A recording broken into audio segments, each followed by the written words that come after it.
Ça a commencé comme la plupart des après-midi ordinaires, avec la lumière du soleil qui filait à travers la fenêtre du salon, le ronronnement discret du réfrigérateur dans la cuisine, et ce silence particulier qui n'existe que quand un bébé est tranquillement absorbé par quelque chose et que le monde, l'espace d'un instant, semble parfaitement immobile. Le bébé était assis sur le tapis, au milieu de la pièce, entouré d'un chaos joyeux de jouets en tissu, une girafe en peluche, un hochet en forme de nuage, des cubes aux couleurs vives renversés et déjà oubliés. Il ne jouait avec rien. Il faisait ce que les bébés font le mieux. Il regardait ses propres mains, les retournait lentement, fasciné par le mouvement de ses doigts, comme s'il venait juste de découvrir qu'il lui appartenait. Dans le coin, près de la bibliothèque, Rémus était allongé sur le flanc, les yeux mi-clos, son pelage tacheté montant et descendant au rythme de sa respiration lente. À cet instant, il ressemblait à un gros chat domestique. Si les chats domestiques pesaient 18 kilos et portèrent des oreilles à plumets qui pivotaient au moindre craquement du parquet. Rémus était un lynx roux rescapé, arraché il y a des années, à un zoo de bord de route. Même s'il s'était habitué à cette maison, il n'avait jamais complètement perdu cette sauvagerie dans le regard. Calme, oui, presque doux, mais toujours aux aguets. Tu étais dans la cuisine, tu essuyais le plan de travail, tu écoutais ce silence, à moitié. Reconnaissante qu'il existe, garder le petit de ta sœur s'était révélé plus facile que prévu. Léon n'était pas grognon. Rémus ne faisait pas de bêtises. Tout allait bien, et puis plus du tout. La tête de Rémus se redressa, pas brusquement, pas comme s'il avait été surpris par un bruit, lentement, délibérément, comme un animal dont l'instinct prend le dessus sur la pensée. Ses oreilles se tournèrent vers l'avant, se fixèrent sur quelque chose de l'autre côté de la pièce. Ses pupilles s'élargirent, le noir avalant l'or, et son regard se posa sur Léon avec une intensité qui te fit geler la main au milieu du geste. Tu avais déjà vu Rémus regarder des choses, les oiseaux à la fenêtre, sa gamelle, toi quand il voulait une caresse. Mais là, c'était différent. Ce n'était pas de la curiosité, ce n'était pas de l'ennui. C'était une concentration absolue, sans clignement. Il se leva. Le mouvement était fluide, maîtrisé, le corps bas au sol, tandis qu'il avançait vers le bébé, pas en rôdant, pas en chassant, mais avec une détermination calme. Sa queue pendait droite derrière lui, la pointe frémissant une fois, 2 fois, comme un métronome qui comptait quelque chose que toi tu ne voyais pas. Ton cœur cogna fort contre tes côtes. Rémus n'avait jamais été agressif, jamais. Il avait vécu avec des enfants avant, supporté leurs mains potelées et leurs gestes brusques, avec une patience de saint. Mais ce comportement-là, tu ne le reconnaissais pas. Ses yeux ne quittaient pas Léon. Ses oreilles restaient pointées vers l'avant. Chaque pas mesuré, volontaire, comme s'il avait découvert quelque chose d'effrayant et ne pouvait pas détourner le regard. Tu sortis de la cuisine, le pouls qui s'accélérait. Le bébé ne remarquait rien. Il continuait de fixer ses mains, inconscient du lynx de 18 kilos qui réduisait la distance entre eux. Tu voulus crier son nom, faire quelque chose, mais ta voix se coinça dans ta gorge parce qu'une partie de toi avait besoin de voir ce qui allait se passer. Qu'est-ce qu'il sentait, que toi tu ne sentais pas? Rémus s'arrêta à quelques pas du bébé, son corps immobile, sa respiration silencieuse. Puis, Léon leva les yeux. Grand, rond, curieux, sans peur. Ils se regardèrent et la pièce sembla rétrécir autour d'eux. Léon ne pleura pas, ne bougea pas, ne tendit pas les bras vers toi. Il resta là, à fixer Rémus avec une immobilité fascinée qui te noua l'estomac. Les bébés ne se figent pas comme ça. Sauf s'ils sentent quelque chose, eux l'osent aussi. Tu attrapas ton téléphone, presque en pilotage automatique. Tu ne savais pas pourquoi. Peut-être l'instinct. Peut-être le besoin d'avoir une preuve de ce qui allait arriver. Tu appuya sur enregistrer. Rémus avança encore, combla les derniers centimètres. Il s'assit droit devant l'enfant, si près que leurs visages n'étaient en séparés que de quelques centimètres. Ses moustaches effleuraient presque la joue de Léon. Son souffle faisait frémir les fins cheveux blonds du bébé. Léon cligna des yeux, puis, sans prévenir, laissa échapper un petit couinement de joie surprise et tendit sa menotte potelée vers le museau de Rémus. Tu hoquetas, prêt à bondir, à arracher Léon en arrière, mais tu ne bougeas pas, parce que Rémus ne bougea pas non plus. Il resta parfaitement immobile, laissant les doigts du bébé effleurer son museau, sa fourrure, le bord de son oreille. Il ne tressaillit pas, ne recula pas, ne grogna pas. Il accepta simplement, puis, lentement, Rémus baissa la tête et renifla. Pas la main du bébé, pas son visage. Il renifla l'air autour de lui, narines dilatées, tête légèrement penchée, comme s'il triait des informations invisibles, et soudain son regard se tourna, vif, vers la fenêtre.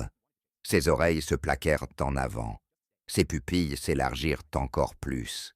Tout son corps se raidit, muscles tendus sous le pelage tacheté, comme des ressorts trop comprimés. Il ne regardait plus Léon. Il le protégeait. Tu te tournais vers la fenêtre, le souffle court, le téléphone toujours en train de filmer dans ta main tremblante.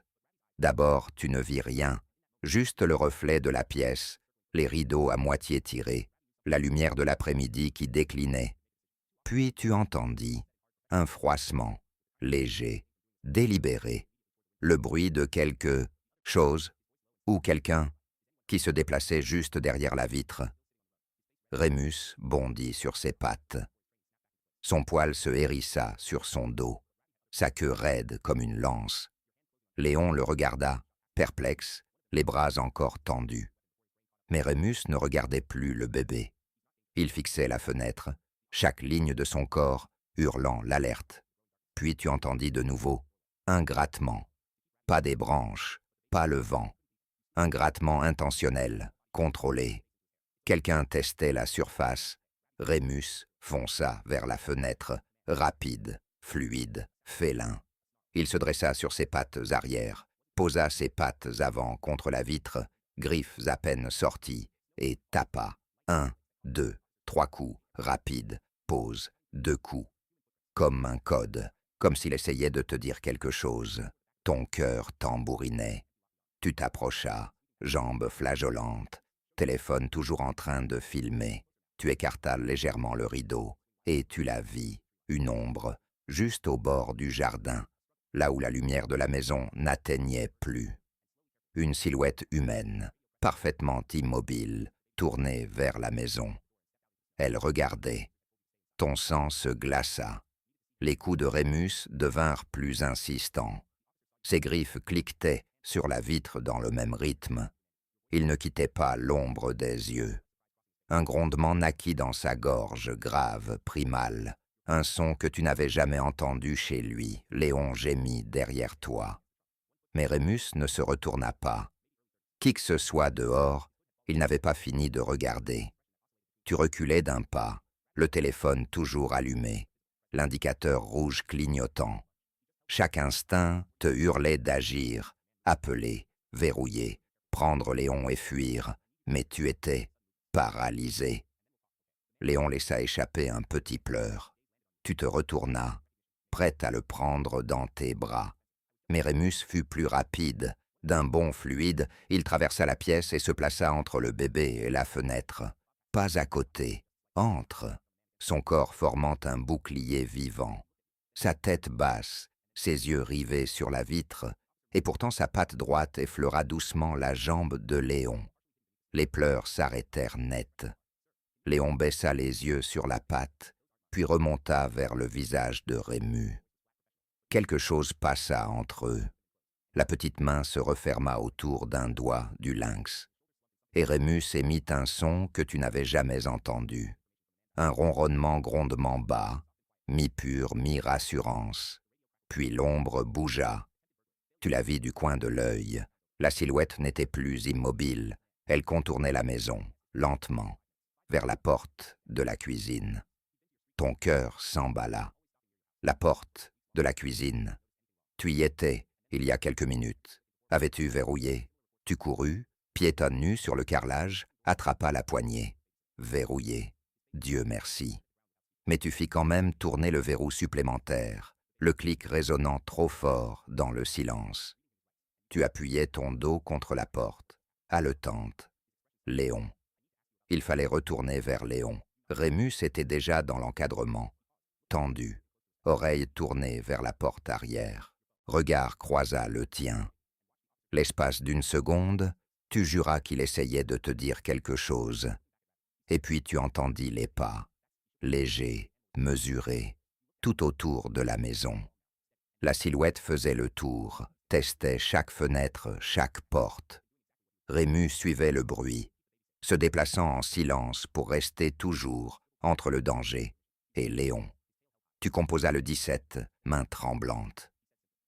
Police, secours, quelle était votre urgence? Il y a quelqu'un dehors, chuchotas-tu. Il fait le tour de la maison. Il y a un bébé, ici. Pendant que l'opératrice te guidait, la silhouette revint devant la fenêtre du salon, plus près. Tu distinguais maintenant la capuche, les mains dans les poches, la posture. Trop calme, trop professionnelle. Rémus gronda, plus fort, le poil hérissé, Crocs à peine visible. Léon gémit encore. Le grondement cessa immédiatement, remplacé par le petit roucoulement rassurant, mais les yeux du lynx restaient rivés sur la fenêtre. Et puis la silhouette avança droit vers la vitre, colla presque son visage. Rémus explosa. Il bondit. 18 kilos de muscles percutant la fenêtre avec un bruit de tonnerre. La silhouette recula, en titubant, trébucha, se rattrapa, puis détala.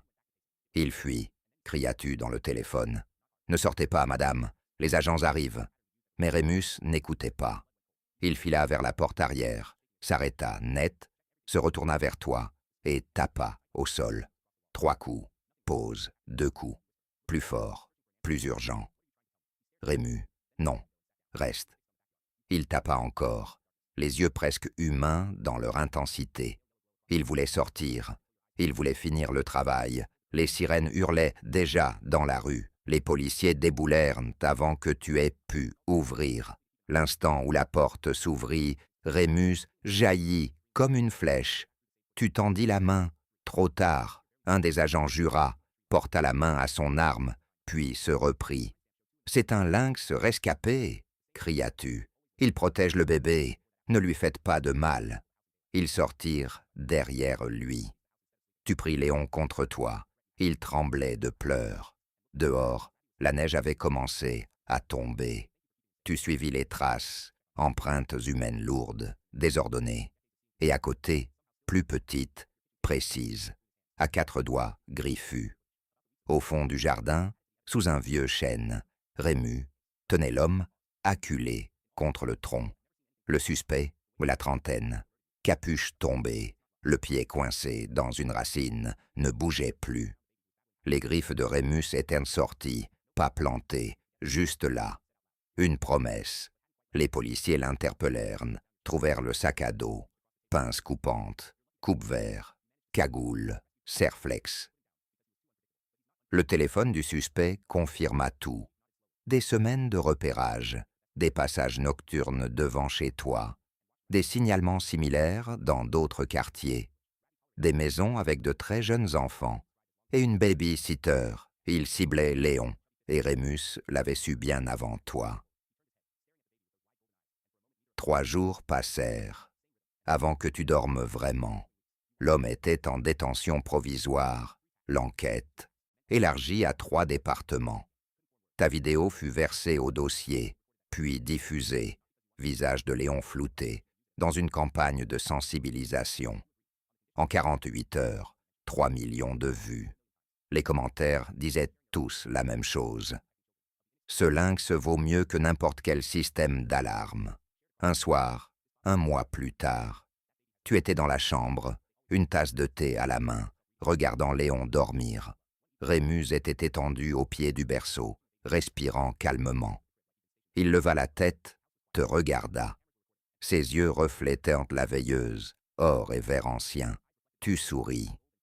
Tu savais depuis le début, hein? Tu savais qu'il rôdait. Tu savais que Léon était en danger, et tu as tout fait pour le protéger. Rémus cligna lentement des yeux, ce geste lent des félins qui veut dire confiance, affection, paix, et reposa la tête sur ses pattes. Dans le berceau, Léon bougea dans son sommeil. Sa petite main chercha, trouva la fourrure tachetée à travers les barreaux.